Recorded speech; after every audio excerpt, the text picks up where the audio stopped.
নমস্কার চাষী বন্ধুরা, কিষাণ মানে অনুষ্ঠানে আপনাদের সকলকে স্বাগত। এই অনুষ্ঠানটি পরিবেশিত হচ্ছে ভারত সরকারের কৃষি এবং কৃষক কল্যাণ মন্ত্রকের সহায়তায়।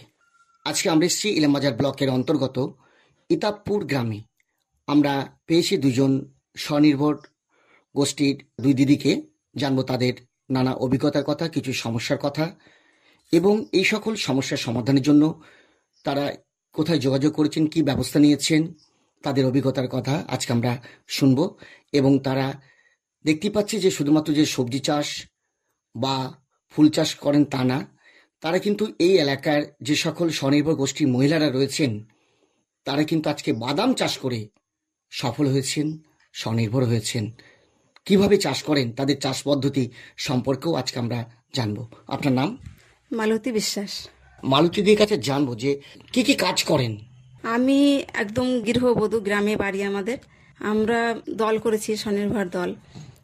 দলের মাধ্যমে আমরা আগে যেরকম চাষ করতে আমাদের অসুবিধা হতো, সেরকম দলের মাধ্যমে অনেক কিছু আমরা শিখতে পেরেছি। বা লোন নিয়ে আমরা চাষবাস করি। এবার চাষবাসের করে আবার সেই লোনটা আমরা শোধ করি। এবার আমরা নানান রকম চাষ করি। আগে সবজি, আগে ধানের প্রতি সবার আগ্রহ ছিল, ধান চাষটা বেশি হতো। কিন্তু এখন আমাদের প্রধান চাষ হয়েছে আলু আর বাদাম। আলু তোলার পর যে সারটা থাকে জমিতে, ওই সার আর কোনো সার দিতে হয় না, ওই তখনই আমরা বাদাম লাগাই। এবার বাদামটা আমাদের প্রথম লাগাই খরার সময়, আমরা ফার্স্ট কাট বাদাম লাগাই। এবার ফার্স্ট কাট বাদামটা আমরা কিনে লাগাই। ওই বাদামটা আবার রেখে দিই আমরা, ওইটা আবার বর্ষায় লাগাই, বর্ষার বীজটা আবার লাগাই। তা বাদাম আমাদের খোসা ছাড়াতে হয়। প্রথমে খোসা ছাড়িয়ে বাদামের বীজটা বের করে জমি যদি শুকনো থাকে ভিজানো হয়, তারপর ভিজানোর পর চাষ দিয়ে বাদাম লাগানো হয়। আমরা মেয়েরাও লাগাই। আবার এটা সবাই লাগাতে পারে, পুরুষরাও লাগাতে পারে, মেয়েরাও লাগাতে পারে। তা লাগানোর পর যখন ঘাস বেরোয়, তখন আমাদের এখন ওষুধ বেরিয়েছে, ঘাস মারা ওষুধ দিতে হয়। ঘাস মারা যদি ওষুধ দেই তাহলে আমাদের নিরানো কাজ করতে হয় না। লেবার যেটা লাগে, অনেক লেবার লাগে, সেটা আমাদের খরচা বেঁচে যায়। এবার খুব বেশি জল দিতে হয় না, খরার সময় একটু বেশি জল দিতে হয়, কারণ যদি বৃষ্টি না হয়। আর যদি বৃষ্টি হয় তাহলে জল দিতে হয় না। অ্যাকচুয়াল ব্যাপার হচ্ছে যে জলের খুব একটা প্রয়োজন হয় না, এবং যে জমিতে আলু চাষ করেছেন সেই জমিতেই বাদাম চাষ করেছেন। সারা বছর করেছেন না একবারই করেন? না, বাদাম চাষ আমাদের দুবার হয়। এই সময় একবার করেছেন? হ্যাঁ, এই সময় একবার করেছি। আবার এই বাদামটাই আবার বর্ষায় লাগাবো। বর্ষায় আমাদের বীজ কিনতে হয় না। তা বর্ষায় লাগাবো যেই বীজটা, সেই বীজটা আবার রেখে দেবো, আবার পরবর্তীতে লাগাবো। এবার আমরা খাবার জন্য রাখি, বিক্রি করি। কিন্তু দেখলাম বাদামটা আমাদের আগে চাষ হতো না এখানে। বাদাম আমরা কিনে খাওয়ার জন্য মেলায় গিয়ে কিনে খেতাম। আর এখন আমাদের বাড়িতে বাদাম অনেক থাকে সব সময়, কারণ বাদাম চাষ করে দেখলাম যে আমাদের লাভ হয়। আগে ধান চাষ করে যেরকম লাভ হতো, এখন দেখি অনেক খরচা হয়ে যায়, ধানে পোকা লাগে, অনেক সমস্যা হয়ে যায়, ধানে ততটা লাভ হয় না। কিন্তু বাদাম চাষে অল্প খরচে আমাদের লাভটা বেশি আসে, ওর জন্য আমাদের আগ্রহ বাদাম চাষে। তা কারণ বাদাম চাষের সময় সারটা লাগে না, আলু চাষে সেই সারটাই হয়ে যায়। আর ওই বাদাম শুধু সার লাগে, ওই যদি বাদাম গাছটা অনেক বড় হয়ে যায়, ওই পটাশ দিয়ে একটু গাছটা থামানোর জন্য। গাছটা অতিরিক্ত বড় হয়ে গেলে বাদাম কম হয় এবং তোলার সময় আমাদের অসুবিধা হয়। বাদাম গাছ বড় হয়ে গেলে যখন একদম বাদাম গাছটা পড়ে গিয়ে একটার সঙ্গে একটা জড়িয়ে যায়, তখন তুলতে অসুবিধা হয়ে যায়, ওই জন্য। আর এখন আগে তো হাতে ছাড়াতাম, এখন মেশিন বেরিয়েছে, মেশিনের মাধ্যমেও ছাড়ানো যায়, হাতের মাধ্যমেও ছাড়ানো যায়, কোনো অসুবিধাই নাই। জমিতে বাদাম চাষ করেছেন? আমাদের এবার লাগিয়েছে 3 বিঘার মতন। অনেকটা জমিতে বাদাম চাষ করেছেন। তো এই যে বীজ বলছেন সংরক্ষণ করে রাখেন, এটা তো 6 মাসের বা 3 মাসের জন্য সংরক্ষণ করতে হয়, কারণ এখন যদি চাষ করেন কতদিনের ফসল এটা 3 মাসের ফসল। 3 মাসের ফসল। এই যে 3 মাস আপনি আবার সংরক্ষণ করে রাখেন, আবার বর্ষার সময় এটাকে চাষ করবেন। এই সংরক্ষণ করার জন্য বা রাখার জন্য কি কি যত্ন নিতে হয়? বাদাম যেটা আমরা বাড়িতে রাখবো, ধরুন যে বাদাম যখন ওঠে, আমরা তখন বাদামটা কিন্তু যেটা বিক্রি করারটা বাদাম অত শুকনো করি না, কারণ আমাদের লাভ হবে না, ততটা ওজন কমে যাবে। আর যেইটা আমরা বাড়িতে রাখবো, সেই বাদামটা আমরা বেশি করে শুকিয়ে রাখবো। বাদামটা যদি ভিজা থাকে না, বীজগুলো নষ্ট হয়ে যায়। তো ওই বাদামটা আমরা বেশি করে শুকাবো, আর যাতে ইঁদুর না লাগে, ইঁদুরে খেয়ে নেয়, বান্দরে খেয়ে নেয়, ওইসব একটু লক্ষ্য রাখতে হবে আমাদের। ওই যত্ন করে বস্তা করে রেখে দিই, এটাই। তাছাড়া রাখার কোনো অন্য আলাদা কোনো লাগে না। তো আপনাকে জানো মোটামুটি খরচ বাদ দিয়ে কিরকম লাভ হয় বিঘা প্রতি? আমাদের বাদাম চাষ করে ধরুন যদি খরচা হয় আমাদের 40%, তাহলে 60% আমাদের লাভ হয়। প্রায় 60% মতো লাভ হয় খরচ বাদ দিয়ে আর কি। হ্যাঁ, খরচ বাদ দিয়ে আমাদের আর এই বাজারজাতকরণে কোনো সমস্যা, বাজারে বিক্রি করার বা বাজারে বিক্রি করা বলতে বাদাম যখন তোলা হয় তখন আমাদের গ্রামে অনেক পাইকার আসে, তখন তারাই মানে কারাকারি করে নিয়ে চলে যায়। কেউই বলে ভেজা আছে নেবো না, আবার কেউ এসে বলে না শুকনো নিয়ে চলে গেলাম, এরকম। মানে কত টাকা কেজি ধরে কেনেন আপনাদের কাছ থেকে? এবার সবসময় তো একরকম যায় না, ধরুন যাদের আগে আগে ওঠে 45 টাকা 50 টাকা আরো বেশি এরকমও হয়। কিন্তু যখন বর্ষা চলে আসে বীজটা খারাপ হয়, যারা অনেক নামে চাষ করে তাদেরকে একটু কম দাম পেতে হয়, কারণ তখন বীজটা অনেক নষ্ট হয়ে যায়, বৃষ্টিতে তুলতে পারে না ঠিক টাইম মতন, বীজটা আর কি গেরা বেরিয়ে যায়, মানে অঙ্কুর বেরিয়ে যায়। তা তখন একটু কম মানে পার্সেন্ট হিসাবে ওরা কিনে, আর তখন দামটা কম পাওয়া যায়। কম পাওয়া যায়। যখন প্রথম বাদাম কিনে তখন পার্সেন্ট দেখে না, তখন বাদাম একদম কেজি হিসাবে বিক্রি হয়, কুইন্টাল হিসাবে। এই যে দুবার বাদাম চাষ করেন বললেন বছরে, তো কোন সময়ে ফলনটা বেশি হয়? আমাদের এই সময়টা ফলনটা বেশি হয়, মানে বর্ষার আগে তুলে নেন? হ্যাঁ, বর্ষার আগে তোলা হয়। এই তো জ্যৈষ্ঠ মাসে আমাদের বাদাম তোলা হয়ে যাবে। এবার যারা নামলা লাগে তাদের আস্তে আস্তে কম, মানে আষাঢ় মাসে পড়ে যায়, আষাঢ় মাসে কম হয়, জ্যৈষ্ঠ মাসে বেশি তোলা হয়। তো এই যে ফসল যে পেকে গেছে কি করে বুঝতে পারেন? মাঠে যাই, বাদাম গাছ তুলবো, তুলে দেখবো বাদামটা একদম মানে টিপলে বাদামটা শক্ত লাগবে, তার মানে বুঝতে পারবো যে বাদাম ভিতরে পুষ্ট হয়ে গেছে দানাটা, এবং কাটিয়ে দেখবো খোসাটা মানে পাতলা হয়ে গেছে এবং ভিতরে বীজটা মোটা হয়ে গেছে, তখন বোঝা যাবে যে বাদামটা পেকে গেছে। আমরা দেখেছি যে আলু চাষের ক্ষেত্রে যে আলু তো মাটির নিচে থাকে এবং গাছ দেখে আমরা বুঝতে পারি যে আলুটা পেকে গেছে, বা গাছ শুকিয়ে গেলে তখন বোঝা যায় যে আলুটা পেকে গেছে বা তোলার একটা সময় হয়ে এসছে। গাছ দেখে কি বোঝা যায় যে বাদাম পুষ্টালো বা পেকে গেছে বা তোলার সময় হয়েছে? হ্যাঁ হ্যাঁ, যখন ধরুন বাদামটা লাগাই তখন আস্তে আস্তে গাছটা বড় হয়, ফুল আসে, ফুলটা নিচের দিকে যায়, তখন বুঝতে পারি বাদামটা এবার নামছে। তারপরে আস্তে আস্তে গাছটা যখন একটু বড় হয়ে যায় অনেকটা, আস্তে আস্তে গাছটার রংটা চেঞ্জ হয়, মানে হলুদ হয়ে যায়, গাছটা আস্তে আস্তে মাটিতে পড়ে যায়, যেটা খাড়া থাকে গাছটা সেটা মাটিতে পড়ে যায়, তখন বুঝতে পারি আর কি গাছটা মজে যায়, পাতাগুলো অনেক কমে যায়, তখন বুঝতে পারি যে বাদামটা এখন তোলার সময় হয়েছে। তো আপনাকে জানবো যে শুরু থেকে শেষ অবধি মানে ভালো পরিচর্যা তো করা দরকার হয় যে কোনো ফসলের ক্ষেত্রে, আমরা জানি। তো জমিটা কিভাবে তৈরি করেন, প্রথমে কি সার দেন, একটু আমাদের বলুন। ধরুন যখন আলু তোলা হয়ে গেল তখন ওই জমিতে একবার রোটার দিলেই হয়ে যায়, বা এবার নাঙল চাষ দিলেই হয়ে যায়, তখন তো জমি পরিষ্কার থাকে, তখন আর চাষের দরকার হয় না। ওইভাবে আমরা বাদামটা বসিয়ে দিই। আর জল যদি শুকনো থাকে, এবার ধরুন কেউ যদি আলু দেরি করে তুলে তখন জমিটা শুকনো থাকে, তখন জল দিলে হয়ে যায়, জল দিয়ে ভিজিয়ে জমিটা একবার চাষ দিলে হয়ে যায়। এবার বাদামটা লাগানোর পর তখন আস্তে আস্তে কোনো অসুবিধা। আর বর্ষার সময় তখনও তো আমাদের তো জমি পড়ে থাকে না, আমরা জমি চাষ করি, ওই বেশি কিছু লাগে না। আর সার বলতে ওই আলু চাষের সময় কোনো সারই লাগে না যখন লাগাই। এবার কি গাছটা যদি পোকা ধরে যায় তখন আমাদের গাছে ওই একটু ওষুধ দিতে হয় পোকা ছাড়ানোর জন্য, আর গাছ বেড়ে গেলে তখন একটু গাছটা ছোট রাখার জন্য পটাশ দিতে হয়, তাছাড়া কোনো সারই লাগে না। আর আগাছার সমস্যা হলে তো বললেন যে সেটা তো ব্যবস্থা আছে আপনাদের, যন্ত্রের সাহায্যে আপনারা সেটাকে প্রতিকার বা নিয়ন্ত্রণ করেন বা হাতের মাধ্যমে এটাকে তোলা যায়। হ্যাঁ হ্যাঁ, কিন্তু এখনো নানান রকম ওষুধ বেরিয়েছে ফলন বাড়ানোর জন্য, আমরা ভিটামিন দিতে পারি, শিকড় ছাড়া ওষুধ দিতে পারি, এসব দিলে আমাদের বাদাম আরো ভালো হয়, পুষ্ট হয়, তা সেটাও আমরা করি। তো বিশেষ করে রোগ পোকার সেই ধরনের কি কোনো সমস্যা হয়? হ্যাঁ, পাতা পোকা লেগে যায়। এবার পাতাটা যদি ভালো করে তৈরি না হয় ফলনটা তো খুব কম হবে, ওই জন্য ওষুধটা দিতে হয় আমার পোকা লাগার, তাছাড়া এমনি কোনো অসুবিধা হয় না।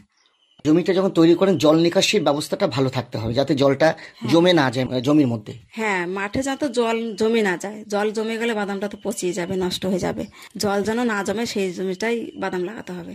এবার অন্য সবজি যেরকম মানে বালি জমিতেও হয় না বা শুধু মাটি জমিতে ভালো হয়, কিন্তু বাদামটা যে কোনো জমিতেই দিন সব জমিতেই ভালো হবে, মানে জল শুধু আটকে না গেলেই হলো। বালি জমিতে আমাদের বাদাম চাষ হয় আর মাটি জমিতেও বাদাম চাষ হয়। আরেকটা বিষয় জানবো যে যখন ফসলটা তোলেন তো সেটা সঙ্গে সঙ্গে ঝাড়াই করেন না কিছুদিন রেখে বা শুকিয়ে ঝাড়াই করেন? বাদামটা যখন তুলি সঙ্গে সঙ্গেও ঝাড়াই করা যায়, কেউ আবার আছে গাছ সমেত হয়তো লেবার পেলো না বা মেশিন পেলো না বাদাম ভাঙানো, ওই শুকিয়ে রাখলো, শুকিয়ে রেখে আস্তে আস্তে ধরুন যাদের অল্প লাগায় আস্তে আস্তে ছিঁড়া যায় হাতে। আবার এমন আছে যারা অনেক বেশি বেশি জমি বিঘা বিঘা লাগায় তাদের তো ধরুন মেশিনে ছাড়াতে হয়, তুলার সঙ্গে সঙ্গেই ছাড়ানো যায়। একটি গাছে অনেকগুলি বাদাম পাওয়া যায়, মোটামুটি কতগুলো বাদাম পাওয়া যেতে পারে? একটা গাছে যদি ভালো হয় 50 গ্রাম 100 গ্রাম বাদাম হয়, একদম চোখ বুঝে। আমাদের ধরুন বিঘাপতি মানে মিডিয়াম যেটা 5 কুইন্টাল ধরে রাখেন বিঘাপতি। আচ্ছা, বাদাম তোলার কি কোনো বিশেষ বৈশিষ্ট্য আছে? বাদাম যখন পেকে যায় তখন হাত দিয়েই তুলতে হয়, বাদামটা তোলার এখনো প্রসেস বেরোয় নাই, যে হাত দিয়ে তুলি, কিন্তু এবার ঝরানোটা সেটা হাত দিয়েও ঝরানো যায়, এবার মেশিনেও ঝরানো যায়। তো আপনারা তো মেশিনের সাহায্যে ঝাড়াই করেন। হ্যাঁ হ্যাঁ হ্যাঁ, ধরুন অনেক বাদাম লাগালে তো অত লেবার পাওয়া যাবে না, সব তখন সবারই বাদাম ওঠে আর নিজেদেরও সম্ভব নয়, তখন মেশিনে ধারায় ঝাড়ানো করা হয়। আপনার নিজস্ব মেশিন আছে? না, নিজস্ব নেই, ওর লোকের ভাড়া করে আনতে হয় বা গ্রামে আছে তাদের কাছ থেকে নিতে হয় ঘন্টা হিসাবে। মোটামুটি ভালো রকম লাভ এই বাদাম চাষ করে পাওয়া যেত। হ্যাঁ হ্যাঁ, বাদাম চাষ করে ভালো রকম লাভ পাওয়া যায়, আর বিক্রি করার কোনো অসুবিধা নাই। বিক্রি করার মানে আসে, পাইকার সব ঘুরতেই থাকে আমাদের গ্রামে, তাও বিক্রি হয়ে যায়, বাড়ি থেকে নিয়ে চলে যায়। বাড়ি থেকে নিয়ে চলে যায়, সেইভাবে কোনো অসুবিধা নেই। বাজারজাতকরণের কোনো সমস্যা নেই? না, বাজারে নিতে হয় না, বাজারে কখনো নিতে হয় না, গ্রাম থেকে বিক্রি হয়ে যায়। খুব ভালো লাগলো আপনার সাথে কথা বলে। আমরা কথা বলবো আরেকজন দিদির সাথে, তিনিও কিন্তু আজকে বাদাম চাষ করে আজকে সফল হয়েছেন। আমরা অবশ্যই বাদাম ছাড়া আর কি কি চাষবাস করেন সেই অভিজ্ঞতার কথাও আজ কিন্তু দিদির কাছ থেকে আজকে আমরা জানবো। দিদি, আপনার নাম? আমার নাম আরতি হালদার। আরতি দিদি স্বনির্ভর দল করেন? হ্যাঁ, শনিবার দল করেছি। কি নাম দলের? দলের নাম লক্ষ্মী মাতা সংবাদ গোষ্ঠী। লক্ষ্মীমাতা স্বনির্ভর গোষ্ঠী, খুব ভালো নাম। কতজন দলের সদস্য বা মহিলা আছেন? আমরা দলে 10 জন সদস্য আছি, আর তার 10 জনের সদস্যই আমরা চাষবাস করি। কি কি চাষবাস করেন? পটল লাগিয়েছি, উচ্ছে লাগিয়েছি, ওই পটল বাড়ির পাশে লঙ্কা লাগানো আছে। সবজি চাষ প্রচুর করেছেন? হ্যাঁ। চলুন বাগানটা একবার দেখি। আমরা বাগান দেখবো এবং সেখানে কি কি চাষবাস করছেন সেটাও আমরা দেখবো। চলতে চলতে আমরা দিদির সাথে কথা বলছি। দিদি, তো এই দল কতদিন ধরে করছেন? দল আমাদের প্রায় 20-21 বছর হয়ে গেল। অনেক দিনের অভিজ্ঞতা।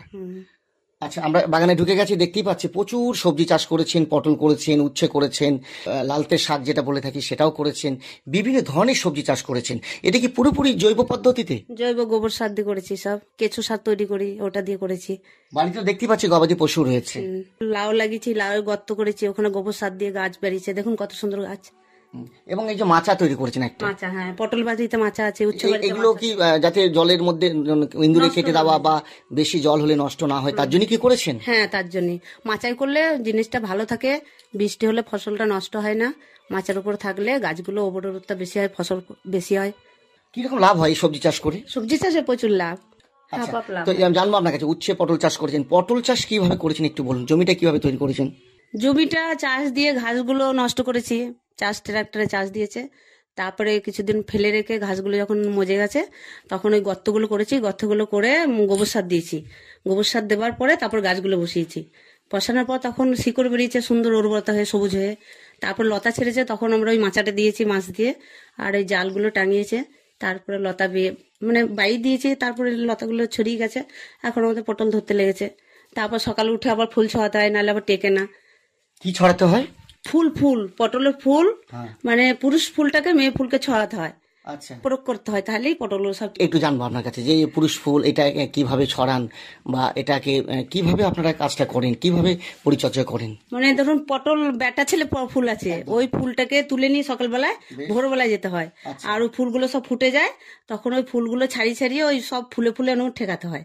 একটা ফুলে ধরুন 5টা-6টা করে ঠেকায়, আবার সেটা ফেলে দিয়ে আবার একটা ফুল নিতে হয়, নিয়ে ওরকম করে ঠেকালে যেটাই আমি ছোঁয়াবো সেটাই আমার পটলটা টিকে যাবে, নাহলে অনেক সময় পটলগুলো টিকতে যায় না। আচ্ছা, এখানে যে পুরুষ ফুল বা স্ত্রী ফুল বলছেন এটা বুঝতে পারেন কি করে? হ্যাঁ, আমাদের আলাদা আলাদা গাছ, ওগুলো আলাদা গাছই লাগাতে হয়। মানে পুরুষ গাছ আলাদা, আবার মহিলা বা স্ত্রী গাছও আলাদা বলছেন? হ্যাঁ, মানে পুংলিঙ্গ স্ত্রীলিঙ্গ যেটা আমরা, তাই তো? হ্যাঁ, পুরুষ ফুল আর কি।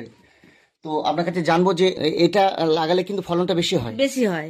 পুরুষ ফুল যদি আমরা প্রত্যেকটা ফুলই আমার টিকে যাবে, আর যদি ওটা না প্রয়োগ করি তাহলে টিকে না, নষ্ট হয়ে যায় অনেক সময়।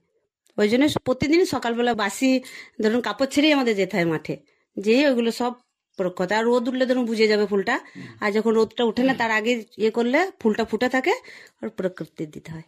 মানে পুরুষ ফুলটা তোলেন প্রথমে, হ্যাঁ, তারপর স্ত্রী ফুলের ওখানে সংস্পর্শে মানে স্পর্শ করেন। তাতে এই অভিজ্ঞতা কোথা থেকে পেলেন? এগুলো আমরা ট্রেনিং পেয়েছিলাম, তারপরে বিভিন্ন জায়গায় যাই, এগুলো ট্রেনিং পাওয়ার পর বুঝতে পেরেছিলাম, নিয়ে ওরকম করে দেখছি হ্যাঁ এটা আমাদের লাভবান বেশি, আমাদের পোকাগুলো লাগে না, মানে পটলটা আমাদের টিকে থাকে, নষ্ট হয় না। ওগুলো ট্রেনিং পেয়েছিলাম, ওগুলো জেনেছিলাম, ওখান থেকেই জেনে আমরা ওরকম করতে লেগেছি। তো দেখতে পাচ্ছি প্রচুর পটলও ধরে গেছে আপনার কাছে, তো এগুলো কোথায় বিক্রি করেন? আমাদের ইলামবাজার মার্কেটে বিক্রি করি। আপনি যান নাকি ব্যবসায়ী এখান থেকে নিয়ে যান? না, আমাদের যেতে হয়, আচ্ছা, ওখানে যেই বিক্রি করতে হয়। কিরকম লাভ হয়? লাভ, প্রচুর লাভ তো, পটলে প্রচুর লাভ। তো এটা কতদিনের ফসল? 1 বছরের। সারা বছরই চাষ করেন? সারা বছর, হ্যাঁ। ওই সারা বছর থাকবে, 1 বছর থাকে। তারপরে সে সময় গাছগুলো হেজে যায়, তখন আবার কেটে দিই। কেটে দেওয়ার পর ওই গাছগুলো থেকে যায়, আবার সার জল দিলে আবার পট বেরিয়ে আবার গাছগুলো হতে লাগে। 1 বছর হয় পটল। আচ্ছা, ওই পটল চাষ 1 বছর ধরে চাষ করছেন এবং সেখানে কিন্তু নতুন করে আর চাষ করতে হয় না, ওইখানে ডালগুলো বা যেটা গাছটা কেটে দেন, তারপর ওখান থেকে আবার বের হয়। হ্যাঁ, ওখান থেকেই পট বেরোতে লাগে। আর সেই মাচাতেই থাকে। আবার ধরুন পটলটা ধরুন হেজে যাবে, তখন কেটে দিয়ে আমরা আবার অন্যরকম বিভিন্ন চাষও করি ওই গাছটা হতে হতে। দেখা যায় অনেক সময় ঝিঙে লাগিয়ে দিই, নালে ওই কি বলে সিম লাগিয়ে দেওয়া হয়। তারপরে সেই কি বলে এগুলো চিচিঙ্গা বলে আমাদের, লম্বা লম্বা, ওইগুলো লাগিয়ে দেওয়া হয়। তো দেখতেই পাচ্ছি ঝিঙে গাছও রয়েছে এবং আপনাদের লাউ বা কুমড়ো গাছও রয়েছে। তো এত কিছু করেন, সবজি চাষ করেন এবং স্বনির্ভর দলের সাথে এত বছর একটা অভিজ্ঞতা রয়েছে। পুরোপুরি জৈব পদ্ধতিতে চাষবাস করতেন, কোনো রাসায়নিক সার দেন না? না, রাসায়নিক সার খুব কম, কিন্তু স্প্রেটা করতে হয়। স্প্রেটা না করলে পোকা ধরে যায়, ধরুন ওটা একটু দিতে হয়। তাছাড়া এমনি সার খুব কম লাগে। মানে গোবর সারটা তো দিয়ে রাখি, গাছটা তো উর্বরতা হয়েই থাকে আমাদের। তারপর মাঝে মাঝে কুপি দেয়, নাঙ্গল টেনে দেয়, ওতে আবার গোবর সার ছড়িয়ে দেয়, দিয়ে আবার মাটিটা দুধারে লাগিয়ে দেয়। আর ঘাসগুলোকে পরিষ্কার করে রাখতে হয়। সেগুলো কি হাতেই নিড়ি দিই আমরা, আচ্ছা, হাতেই করি, পরিষ্কার করি। আমরা শসা চাষ করেছি, উচ্ছে চাষ করেছি। শসায় আমার প্রচুর লাভ, উচ্ছেও লাভ প্রচুর। এবার 50 টাকা 60 টাকা উচ্ছে বিক্রি করেছি।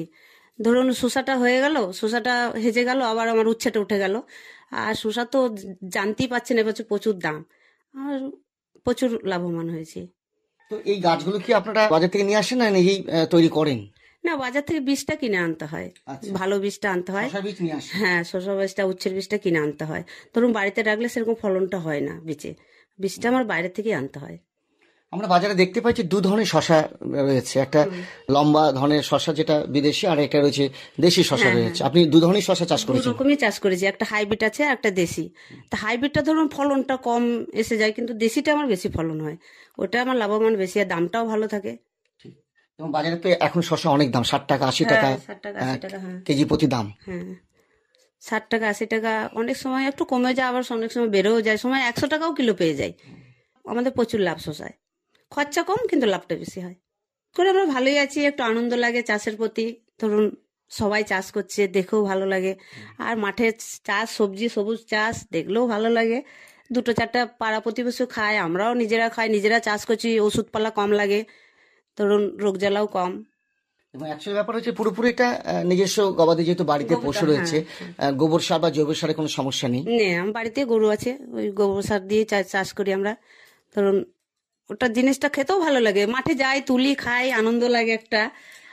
যে খুব পরিমাণ যে জলের দরকার হয় তাও না? না, বেশি জল লাগে না, শসা চাষে বেশি জল লাগে না, উচ্ছেতেও বেশি জলই লাগে না। বেশি জল দিলে গাছ কটা ধরে যায়, মানে হলুদ হয়ে যায় গাছগুলো। শসার কোনো রোগ পোকার সমস্যা? রোগ থাকে, একটু ওষুধ দিতে হয়, খুব একটা রোগ নাই শসায়।